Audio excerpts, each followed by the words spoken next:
right, so this is Christy Hendricks with the ARNI Network. That's the Registered Nurse Innovators, Influencers, and Entrepreneurs Network. I have a special guest with me today, and that is Rajitha Bommakanti. And let me tell you a little bit about Rajitha. So Rajitha has been practicing nursing for, over 27 years in more specialties than I can even mention. But so she can tell you about that. But somewhere along her nursing journey, she started to see gaps in patient care, with those patients that she had been working with. And she says that her patients were feeling really helpless and overwhelmed with the medical jargon that was being thrown at them. So she wanted to fill a gap and make a difference in that community. And so she could educate and empower people to take their health into their own hands. And what she did then from there is she started her own business called the Healthy You Lifestyle Center, which takes a very holistic approach to wellness, not focusing on just nutrition, just exercise, or just stress management. But I am not the one qualified to talk about this. I want to bring Rajitha in because she is the woman in the know.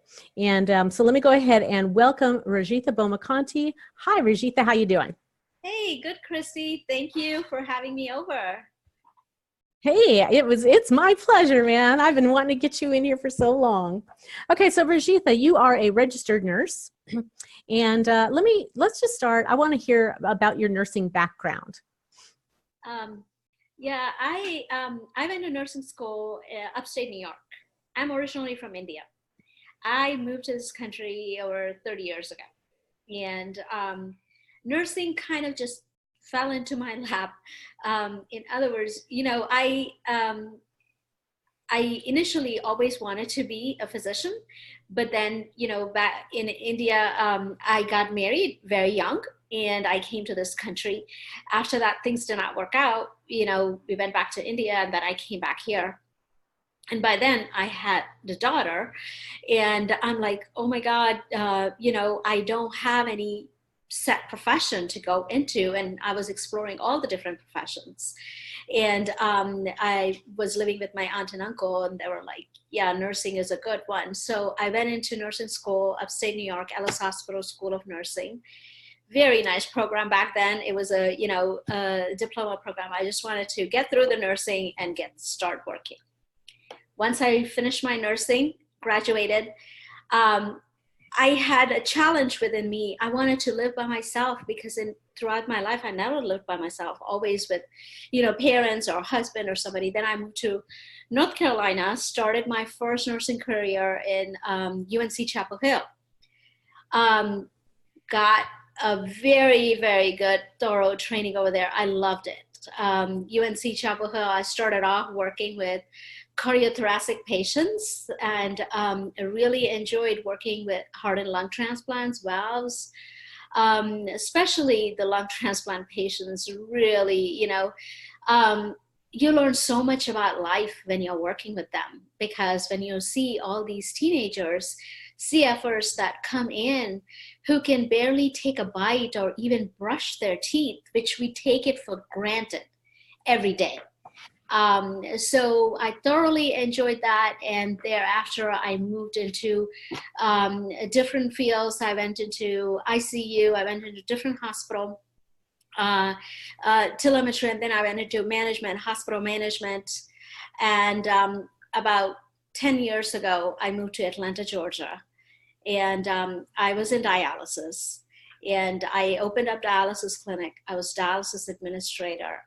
Then I went to Emory, started off with acute dialysis there, then went into utilization review, and then did case management.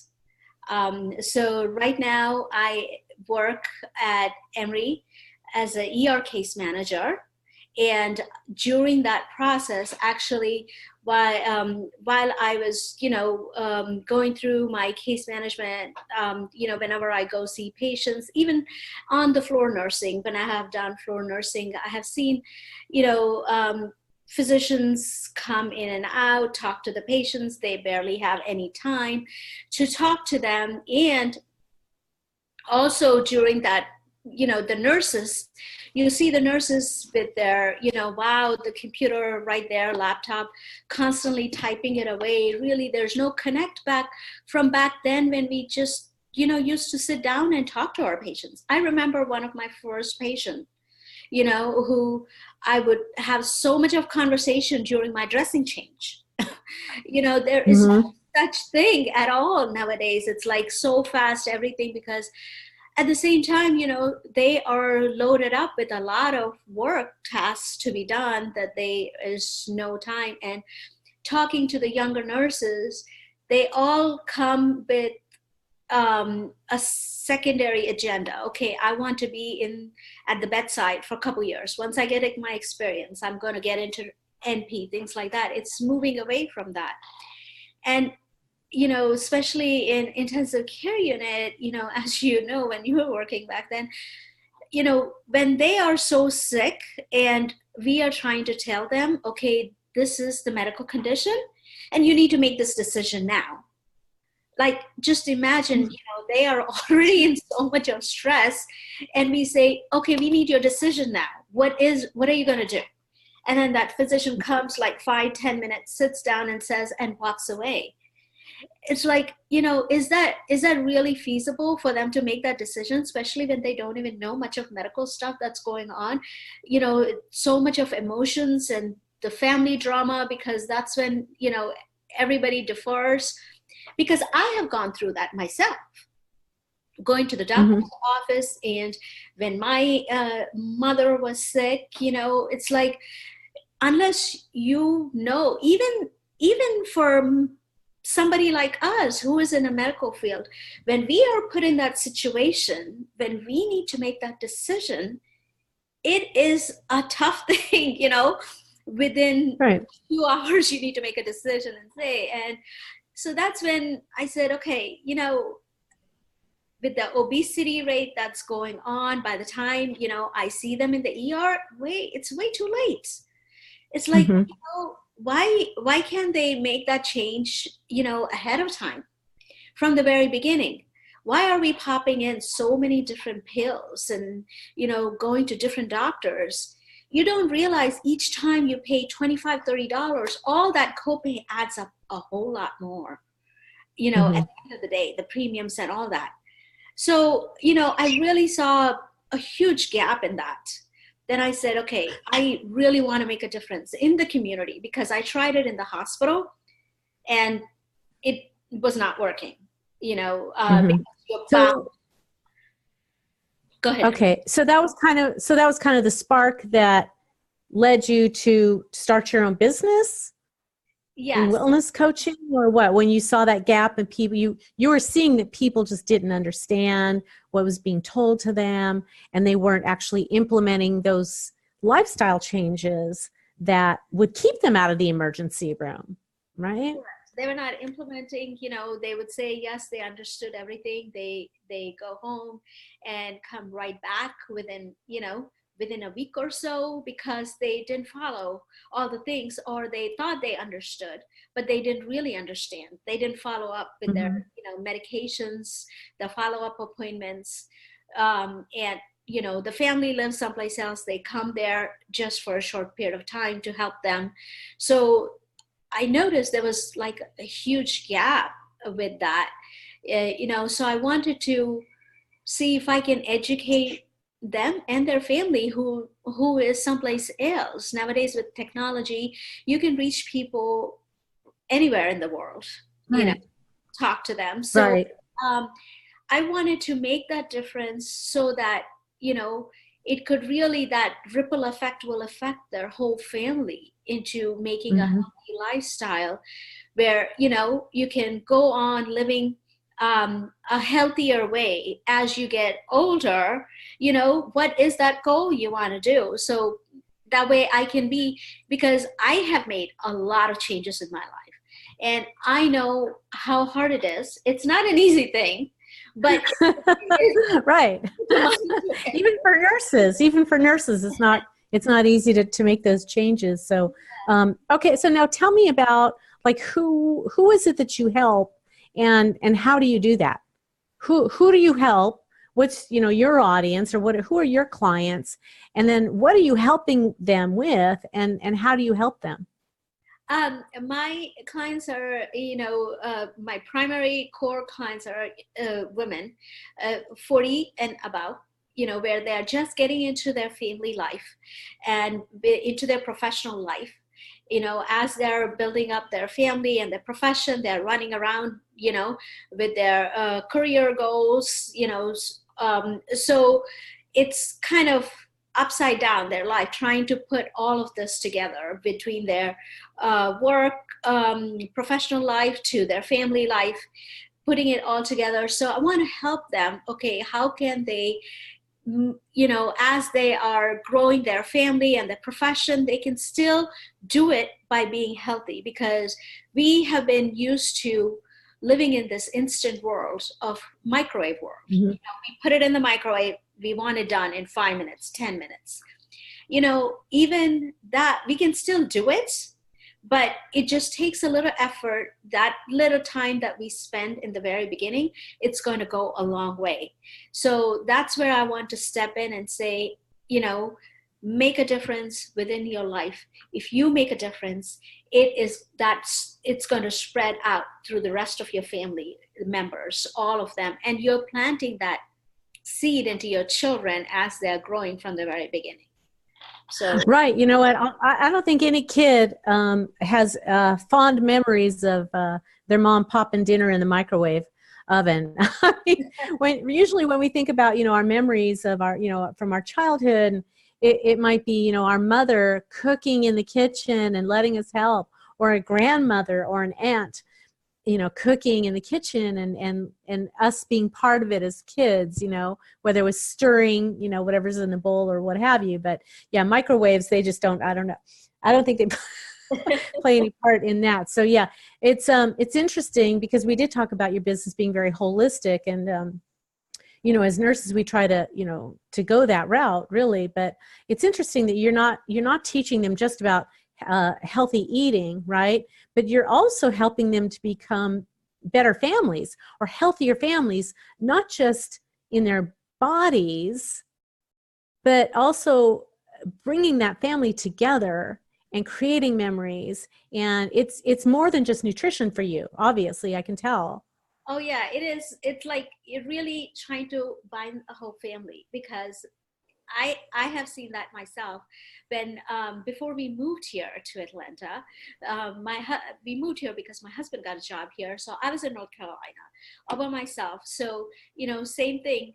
Going and buying all this frozen stuff, whatever I could, pop it in the freezer, and the night before put it in. Back then, I didn't know. I was on a rush, going to work, coming back, trying to take care of the children. So right. As I evolved and grew, learned, the importance of it, there's so much of it, evidence. As nurses, we practice evidence-based nursing. So I really do a lot of reading, attending webinars, learning. And I have gone through the National Diabetes Prevention Program, the CDC curriculum, and I'm also a faith community nurse. So I want to put all that in. Recently, I've had a coach that I invested in my personal development. So for me, it's about all putting that together. It's first I need to have that intention in me. I used to be really big, my family history, obesity, and all that. And it has been going on for generations. And I just want to cut that, generational thread that's been going on. That's an okay thread to cut. So, yeah. And, I had an intention, okay, this is not the life I want to live. This is not what I want to grow up as. So, I invested in that's not what you want to pass on to your kids either. Exactly. That's the big thing, because, we think, what we say they need to listen, not what we do, but they are always looking at what we are doing. We are setting right. examples. for our children. And that is going to show, no matter what, you can say, oh, no, that's not good for you, don't eat that. But you're eating that same thing, or you're doing the things that you don't want them to do. You're not. Right. Do as I say, not as I do. Yeah, you're not very effective. That's the reason, most of the time, yes, nowadays, yeah, my husband cooks too. We do it all together. But, primarily women make that kind of, even though you go out and work in the house, that's your kind of ground rule thing, at least in our house.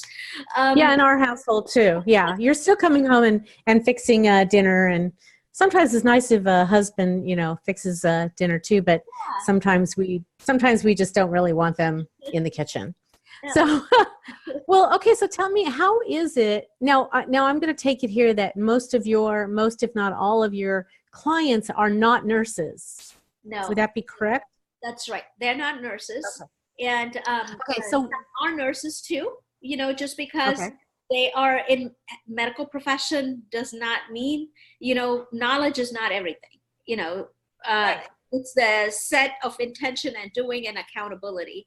But as we know, in nursing profession or even in medical profession, physicians and nurses are not in good shape, even though they know to be in.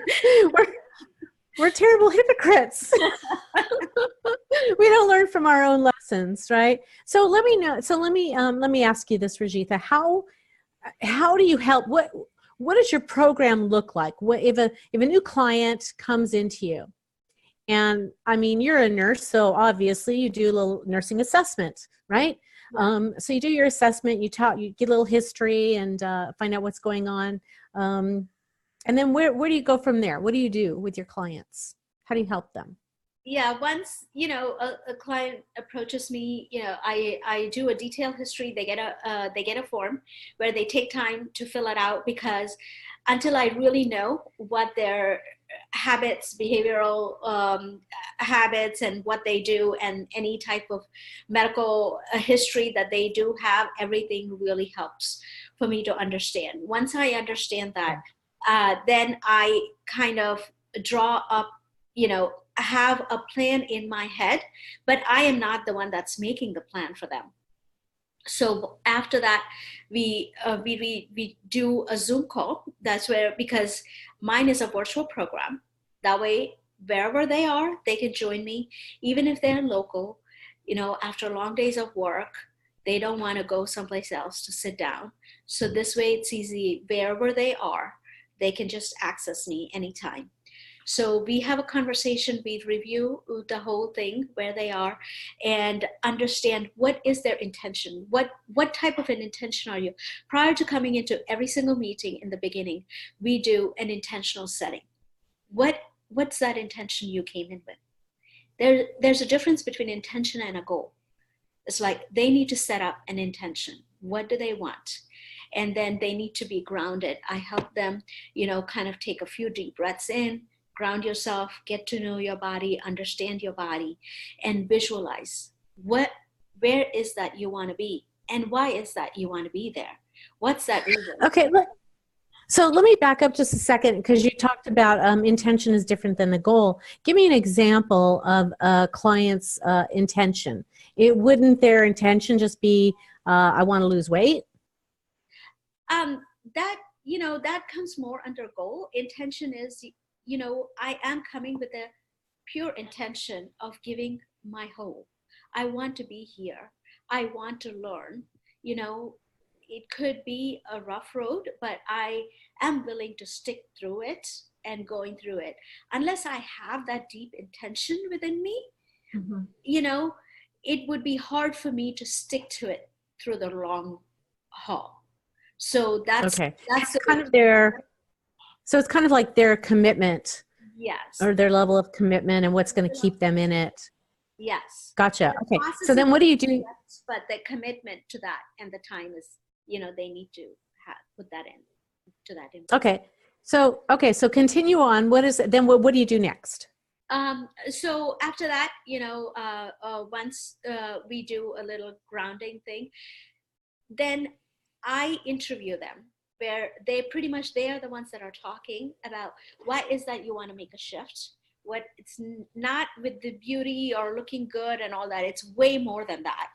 Understanding what is that deep, you know, thing that they are waking up every morning for. Something is there, you know, every morning you want to wake up and, you know, take a deep breath for what. So understand that their final, you know, goal, what they want, why they want to make that change, and then help them. And I am just a guide, and they are the ones that are formulating their plan. They're the ones, okay, because if it does not come from them, if I tell them, it's easy for me to tell them, but you know, they might not stick with it. So that needs to come from them. They need to say, okay, I could make this change a little bit, only one change at a time. If you want to make too many changes, that becomes too cumbersome, too overwhelming, and they might not stick with it. So they are the ones that make those plan and changes, what they want to accomplish and how they want to do it. So as I am steering them in the right direction, I am their guide, holding them accountable and steering them in that right direction, so that, you know, they make their plan because it is their plan. They are more willing to do it and keep it. So okay, so now then, so from there, are you giving them nutritional guidelines? Are you giving them recipes? Are you giving them fitness or activity things to do, or what? I mean, do you go into that? yes, once they make their plan, then, you know, I go over the nutritional guidelines. Okay, in their plans, if there's no veggies to eat, then, you know, we would talk about that, the importance of that, why they need to add, how they can add. Let's say they really don't like them. So, you know, talk about how they can cook like the way they did their meat products or whatever they like. You know, that way they are more apt to consuming it. So talking about, you know, their nutrition, making sure that it's a whole plate, everything that's needed, fruits, vegetables, grains, fats, all of that combined, and also the activity that they need to do, you know, minimum, at least minimum 30 minutes, 5 days a week. You know, just start off slowly. If it's not 30 minutes, if you have never done it, that's fine. Let's start off with 10 minutes and then slowly increase every 5 minutes at a time. So we get a little bit at a time, depending on wherever you are. Or you could be one of those that you have been doing it for a long time. You need that kick and a push. Then you'll be picking up from that point. So whichever stage you are in, they can just hop on and go. So that's where it all depends on. That's why it's not like a standard template. It's customized according to the individual. It's not one size fits all. And I mean, obviously, as nurses, we know that it's never a one size fits all. Everybody's different. So now let me ask you this. And then now what do you do? Like, because I know that you're holistic. You're a holistic nurse through and through. So you're not doing just nutrition and fitness or activity, but you're also doing, how do you deal with like the emotional or spiritual needs or mental needs and social needs? Because those are all kind of playing part too. Being as holistic as you are, you know that those are affecting then what they're eating and what activity they're involved in. So how do you address those needs of one of your clients? You know, especially somebody that's spiritual and all that, you know, I tap into that. You know, what is that faith you believe in? Doesn't matter what it is. Even somebody that does not believe, you know, in a certain faith or something, at least they believe in themselves. So tapping into that and then getting, you know, okay, so this is how you have been doing. Maybe, you know, you can change a little bit. Is it because, for example, in my culture, Indian culture, there's a lot of different festivals that come along, and along with that, a lot of cooking goes on and all that. So that, you know, sure, go ahead, do it, because that's a part of your, you know, culture, your spiritual and all that. But I will show them how to modify it from there. And it's like, you know, and also God has given you this body. You know, we are fortunate to be humans. Not everybody gets to be humans, right? And then we are here short-lived, right? We are not here for permanently. At some point, we are leaving this earth. So during that time, how to make best use of this body, and how can we respect this body, because treating it like, a temple, don't abuse it. And so those are the things kind of I go over with them. You can still be very spiritual, dedicated, go to your church events, social events, that you have, barbecue, things like that, go. But prior to going, I help them being prepared. Before you go, be prepared. If you go unprepared, then you're caught into things. Yeah. And, emotional situations, yes, a lot of us are emotional, I am too. But, how to kind of step and think. There's been studies shown. I was really surprised that, they have done somebody that was like just eating whatever they want to, and they had another group saying that, okay, serve your plate, and before you take a bite, think about how is it going to affect your body after you consume it a few hours later or down the road. So they have seen tremendous, the ones that thought about before taking a bite versus the ones that did not. So, there was a big shift, the way they eat, the way they consume food. That was, very amazing to read that article. And so that's kind of like a mindfulness technique. Yes. Right? Where they're being present right now and taking the time to sit down and look at their plate and think about the consequences or the repercussions or what have you of eating what's on that plate. It seems to me, I don't know, I'm a terrible eater. Sometimes I don't know, although I am all organic, but we get so busy. We've had these busy lifestyles that we don't even think about what is on our plate, especially like when we go out to eat, go to a restaurant. Yeah. You just order something, you just eat it, right? Because it was put in front of you. Gosh, I've never even thought about really sitting there and really thinking about, well, I think I'm going to pass on that, and not eat that. But I think it seems like it's a matter of slowing down. It is slowing down, and it is a process. It does take some time of getting used to. It's not like right away you can get into that mindset. But if you plan to think that you're going to a restaurant, which restaurant you're going to, then I would say, right. Pull up the menus online, and look through and see what options are there for you to eat. So as soon as you go there, you'll be the first one to order. Don't wait for everybody else, because you'll see, oh, what did they order? And then you might be tempted. You'll be the first one to order. You say, I know what exactly I want. I want to order this. And before you go, what wonderful.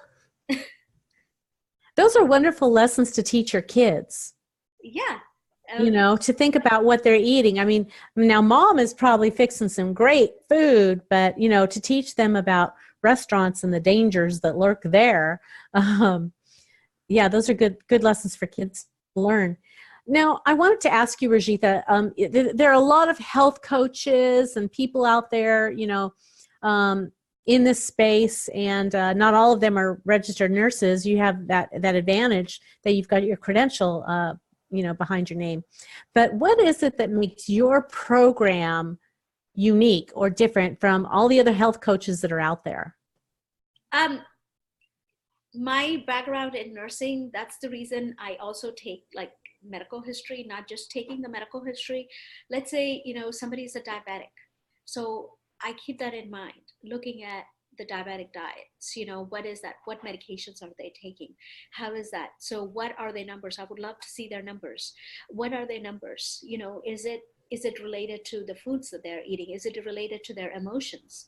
Are they taking appropriate dosage?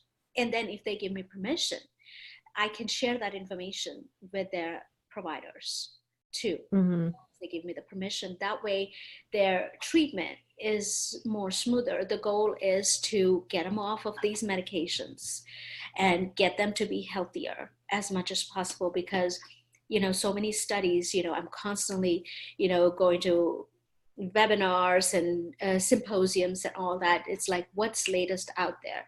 There is so much of evidence of eating good, healthy, nutritional food and exercising and having your mindset, getting proper amount of sleep. You don't think, what is the connection between, sleep and that? But there is a huge connection, which we don't realize that. So kind of putting all together and making it, because they had a certain condition, helping them with that, or somebody else in their family, their spouse has a condition, but this, wife is cooking. So how are you going to make it, not two different things? So for the whole family, so that way their health and condition is under control. So those are the, big things. And then always I'm looking at evidence-based, what's research, not what Google says or what not my company template says. Or I'm not telling them, okay, during the phase of your weight loss, even though I'm saying I'm doing a lifestyle change, you can't eat this, this, and this, but you can eat. There's no restriction. It's like, whatever you're eating, modifying it. It's all about modification, portion control. You're not restricting. So that's where my program differs. And also intention, setting up the intention, meditation, getting into that faith-based, trying to get the holistic picture of not just that one client of mine that I'm working with, but I'm trying to spread that to their entire family, because one person enrolls, that really spreads. Once you plant that seed, even their children are looking at what they're doing and all that. So when they're looking at it, like the mom or my client already planted the seed into them. Right. Sometimes, every day you need to nurture it, but sometimes it might take a little longer. Some plants grow faster, some plants grow slower. So you just got to be patient to see when you see those results in your children down the road. But you will see that if you're doing it. If you're doing it, that's exactly right. That's exactly right. I think that you have a huge advantage over the vast majority, I might say, of health coaches out there that are not registered nurses, who are, I know that I've come across some who are kind of just winging it based on what they think, and aren't, bothering to get a medical history, aren't bothering to perhaps look at their labs with the client's permission. And then you're just set up for a terrible, terrible mess if you don't have somebody that really understands the importance of that background. I have a funny story. I have the sun beating down on me here. I don't know, kind of funny for North Idaho. So I got this funny story that I went, this was back when I was living in San Diego, and I went to down there they have these Asian or Chinese, whatever. It's a foot massage. It's a foot massage. It's a whole body massage. So anyway, my daughter and I go into this, maybe it was Vietnamese, I forget what it was, Asian. They go into this to get a foot massage, whole body massage, and there was no history or physical. I mean, obviously they're not going to get a physical, but they took no history or anything. And I come and I find myself where he is literally, I'm on my stomach and he's grabbing hold of my, like under my arms here, under my elbows, lifting me, and it's forcing me to arch my back, like a severe, really arching my back. And I thought, you know what? He never asked if I had back issues. I can't imagine how much damage that massage therapist could have done to me had I had a back issue and started just doing that kind of thing. So that's the thing, really, is stuff like that that the client really needs to be aware of, and thank their lucky stars that they've come across a registered nurse like yourself as their their coach and going along, in this wellness journey with them. So anyway, that was my little story. No, it's the same thing what you just said. I have been through, as I said, I was obese all along and always fighting off this. I have done several different diet programs. So there was this program. One of my colleagues was like so skinny, looking so good. I'm like, oh my God, what did you do? And then I joined the program that she did. She's also a nurse, right? It's called Medical Weight Loss. And they said they have a physician on board and everything. And they take everything, give you a set sheet of paper. I said, I'm vegetarian. Oh, yes, we'll help vegetarian too. Okay, set sheet of paper, you can only eat this much and all of that. Okay, there's not really too many options. I'm like, I like to eat spicy food. I'm from Indian descent and all that. Yeah, but whatever.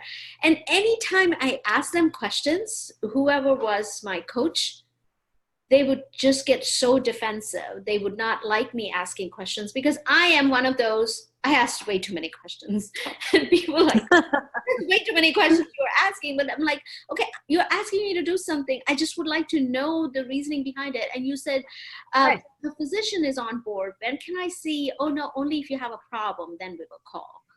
Okay, if you have a physician on board, I don't understand why I can't talk and ask questions, why we are doing certain things. And you're saying, I'm going to lose, what did they say, 5 to 10 pounds a week. I said, I'm not losing that much. Well, because you're vegetarian. Because you're vegetarian. I thought you said you deal with vegetarians too. So, finally I had to ditch that program, and they loved me because I was asking too many questions anyway.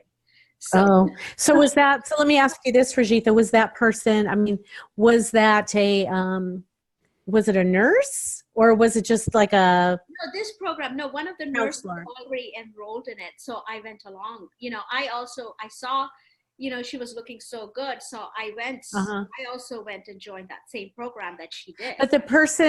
But I'm talking about the person that you were dealing with that wouldn't really let you talk to the physician. No, it was not a nurse. They just kind of coach some of them that are like really, a coach. Yeah, pretty looking, very nice and skinny, because the skinny ones. Yeah, you can model after, so you're driven to go there. And the program I joined when I saw one of my friends joined, right?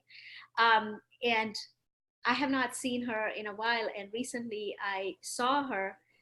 I could not even recognize her because she has gained so much weight again now. Because after stopping that program, that's what happens when you restrict yourself for a certain period of time. After that, you're going to rebound and gain that weight and some more. Right. Because you're not learning all the tools. You're not learning all the strategies that that bring in all the mindfulness and the spirituality and the emotional and the family and the social, and not, you're treating the symptom, right?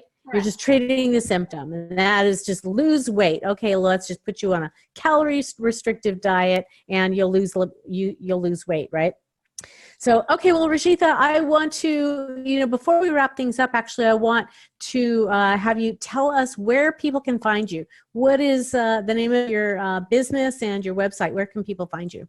My business is called Healthy You Lifestyle Center. And my website is, it's just a little tricky, healthyucenter.com. So when you spell healthy you, there's only one Y, healthy OU center.com. And in that, they can go. And we'll have it in the show notes. We'll have it in the show notes so they can see that. I know there's only one Y. Yes, there's only one Y. They can go into the contact section, and then, there's always, free consultation. They can book from there, or I have a Facebook closed group, so they can request to join. Is a Healthy Lifestyle Tribe. That they get a lot of support. We do a lot of activities in that, and I'm on Instagram, I'm on LinkedIn, and I'm on YouTube. My YouTube videos come out once a week, and they can always pick up the phone and call me too. So Okay, that's wonderful. Wonderful. Okay, well, we'll have all of that, all of Rajitha's contact information, her website, and her social media handles there in the show notes. Well, Rajitha, thank you so much for joining me. It was a pleasure to have you. thank you for giving me the opportunity and sharing my nursing experience and what I do right now for the community. Thank you very much. Wonderful. Thank you.